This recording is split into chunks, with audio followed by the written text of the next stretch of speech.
Hello বন্ধুরা, আজকে তোমাদের সামনে আবারও একটা ব্লগ নিয়ে চলে আসলাম। আজকের ব্লগটা একটু অন্যরকম হতে চলেছে। কেমন হতে চলেছে সেটা জানতে হলে অবশ্যই পুরো ভিডিওটা কিন্তু দেখতে হবে। আজ আমি চলে এসেছি আমাদের পাড়ার হরিচাঁদ মন্দিরে। প্রতি বছর এখানে দোলের 5 দিন পরে পঞ্চম দোল উৎসব অনুষ্ঠিত হয়।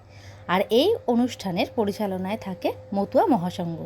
মতুয়া সম্প্রদায়ের প্রবর্তক হলেন শ্রী শ্রী হরিচাঁদ ঠাকুর। 1812 সালের 11ই মার্চ বুধবার মধুকৃষ্ণ ত্রয়োদশী তিথিতে বাংলাদেশের গোপালগঞ্জ জেলার ওরাকান্দির সফলডাঙ্গা গ্রামে শ্রী শ্রী হরিচাঁদ ঠাকুর জন্মগ্রহণ করেন। তার পিতার নাম যশোমন্ত বৈরাগী ও মাতা ছিলেন অন্নপূর্ণা দেবী। ভক্তরা কীর্তন করতে করতে মাতোয়ারা হয়ে যেত বলে তিনি তাদের নাম দেন মতুয়া, অর্থাৎ মতুয়া শব্দের অর্থ মেতে থাকা।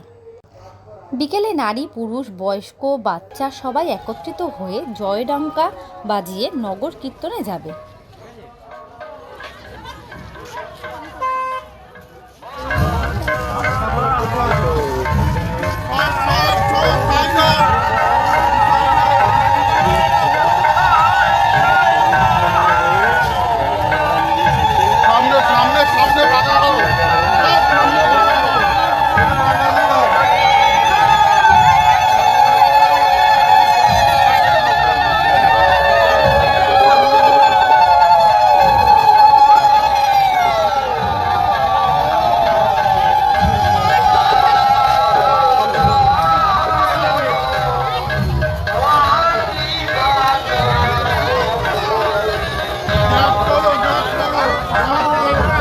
হাতে জল বোতল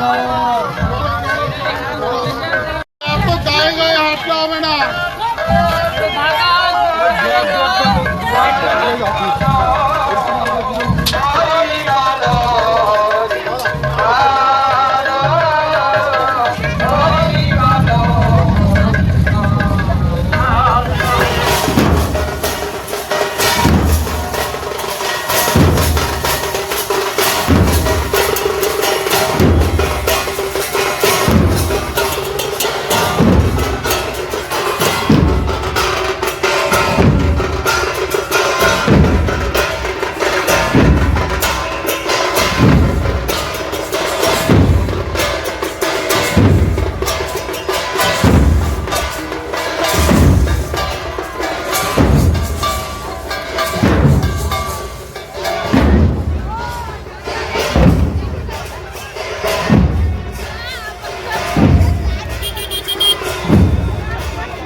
আর সন্ধ্যায় সব আলো জ্বালিয়ে দেওয়াতে কত সুন্দর দেখতে লাগছে। দেখো মন্দির চত্বরটা অসাধারণ লাগছে।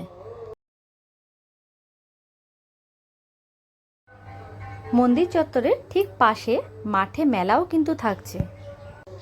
আর হ্যাঁ, বলে রাখি এই ভিডিওটা কিন্তু পঞ্চম দোলের ঠিক আগের দিনের ভিডিও। পঞ্চম দোলের উৎসবটা আমি যতটা পারবো তোমাদের সাথে শেয়ার করার চেষ্টা করব। আজকের মতো ব্লগটা এখানেই শেষ করছি। ব্লগটা যদি তোমাদের ভালো লেগে থাকে তাহলে প্লিজ একটা লাইক করে শেয়ার করে দিয়ে অবশ্যই আমার সাথে থেকো। টাটা।